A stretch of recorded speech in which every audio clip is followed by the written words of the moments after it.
પ્રકરણ નંબર 3 ધોરણ 8 ના વિદ્યાર્થીઓ માટે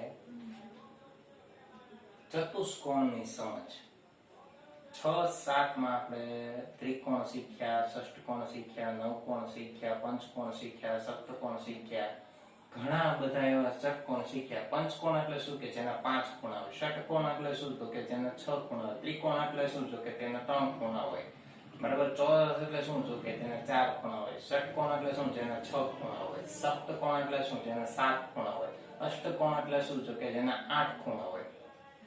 હવે આ બધી જે હું આકૃતિ બોલ્યો છું, બરાબર, એ બધી જ આકૃતિ તમારી ચોપડીમાં આપેલી છે વિગત સાથે, બરાબર. એની ઉપરથી તમને સંપૂર્ણ ખ્યાલ આવી જાય કે આપણે શેની વાત કરવાની છે.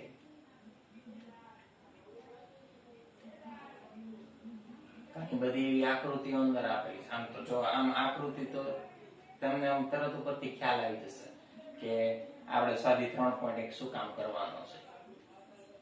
આખો આકૃતિનો જ છે. જ્યાં સુધી વાત છે ચતુષ્કોણ, બેઝિક જાણકારી મેં તમને આપી દીધી કે જેના જેટલા ખૂણા એને કોણ કહેવાય. હવે જો આ ચતુષ્કોણ છે, કેટલા ખૂણા છે? 4 ખૂણા છે, પણ કેવો છે? ક્રોસમાં છે. કેવા છે? ક્રોસમાં. હવે જો એની ચતુષ્કોણના 4 ખૂણામાં મેં નામ આપેલા છે, ચારે ખૂણે A B C D. નામ તમે ગમે એમ આપી શકો, A B C D, A C B D, P Q R Y.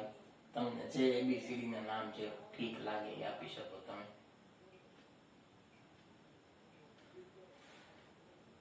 આની AB ઉપરની બાજુ, આને શું કહેવાય? આખી લાઈન છે એને શું કહેવાય?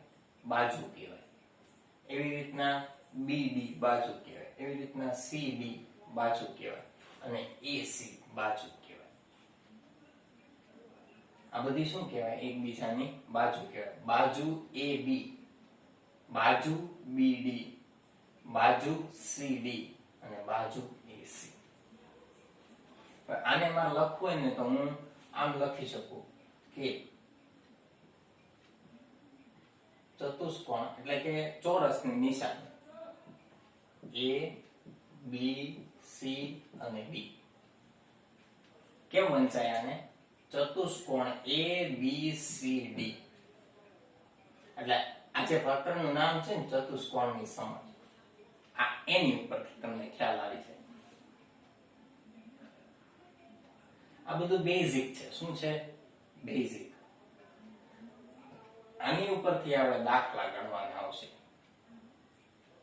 બાજુની માપ લેવાની આવશે, ખૂણા નક્કી કરવાના આવશે, બરાબર છે.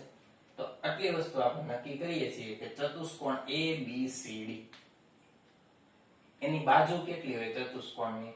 તો લખીએ A B પછી C D પછી AC B D.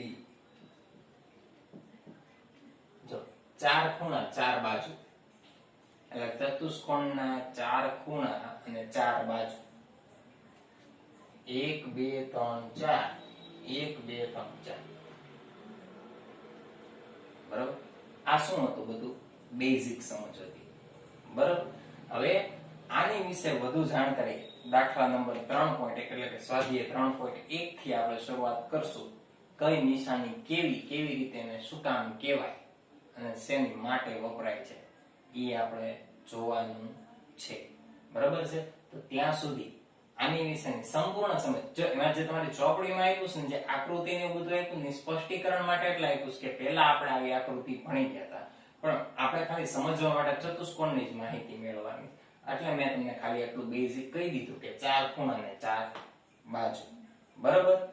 હવે આટલી વિગતવાર માહિતી જોશું. હવે નેક્સ્ટ લેક્ચરમાં આપણે સ્વાધ્યાય 3.1 થી શરૂઆત કરશું, બરાબર. ત્યાં સુધી થેન્ક યુ.